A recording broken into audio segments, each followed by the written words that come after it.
High বন্ধুরা, সবাইকে আমার নতুন ব্লগ ভিডিওতে স্বাগত। তো বন্ধুরা, আমরা যে গেছিলাম মথুরাতে, তখন এই ভিডিওটা করা হয়েছিল। এই ভিডিওটা তখন আমি পোস্ট করতে পেরেছিলাম না, তা যাই হোক এখন করছি। তাই এই মথুরার এটা কোন জায়গা বলো তো? এটা হচ্ছে কংসের কিলা এটা। তো এই জায়গাতে আমরা একটু ঘুরতে চলে এলাম দেখার জন্যে যে কংস কিলাটা কেমন দেখায়। তখন তো খুব সুন্দর ছিল, আর এখন এই জায়গাটা খালি ভাঙাচোরা এরকম। তবুও ভিড় কম না, এখানে লোক যে দেখতে আসে সবাই। তো দেখো, আমার মেয়ে যে জায়গায় হেঁটে হেঁটে যাচ্ছে, ওই জায়গাটা হচ্ছে কংসের কারাগার ছিল। আর ভিতরে ঢুকতে মানা করলো, ওরা কেউ ঢুকতে দিল না ভিতরে। তো বাইরের থেকেই দেখাই, এটা হচ্ছে কংসের কারাগার ছিল, যেখানে শ্রীকৃষ্ণ জন্ম নিয়েছিলেন, ওই কারাগারের মধ্যে। তো ভিতরে তো ঢুকতে দিল না। তা এপাশে দেখাই যে এপাশে কি আছে আরও।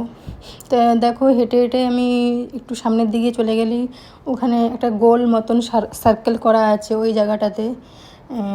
যে একটা লোক হেঁটে যাচ্ছে, ছেলেটা। তো ওইখানে যে সার্কেল করা, হ্যাঁ দেখো, ঠিক গোল গোল করে যে সার্কেল করা হয়েছে, ঠিক এই জায়গাটাতেই কংসকে বধ করেছিলেন আমাদের শ্রীকৃষ্ণ ভগবান। ঠিক এই জায়গাটাতে দেখো, হেঁটে যাচ্ছি, হেঁটে এই যে গেল আমার বর। আর এই যে এই উপরের ঠিক একটু চলে আসলে এখানে হচ্ছে কংসের সিংহাসনটা সব ভাঙাচোরা হয়ে পড়ে আছে। এখানকার যে সব ঘুরে ঘুরে দেখিয়ে আমাদের বললো যে এটা হচ্ছে কংসের ভাঙাচোরা সিংহাসন। তো দূর দূর থেকে দেখাই যে কংসের কিলাটা কীরকম ছিল, কতটা জায়গা নিয়েছিল, এরিয়া নিয়েছিল। তো আরেকটু হেঁটে হেঁটে গিয়ে তোমাদের এগিয়ে গিয়ে দেখাই তোমাদের যে এটা হচ্ছে, দেখো, কংসের কিলার উপর থেকে দেখো এটা যমুনা নদী। হ্যাঁ, ঠিক আছে, যমুনা নদী কংসের কিলার সামনেই ছিল অবস্থানটা। কত সুন্দর ভিউটা লাগছে নদীটার। তা দেখো তোমরা খালি কত সুন্দর লাগছে।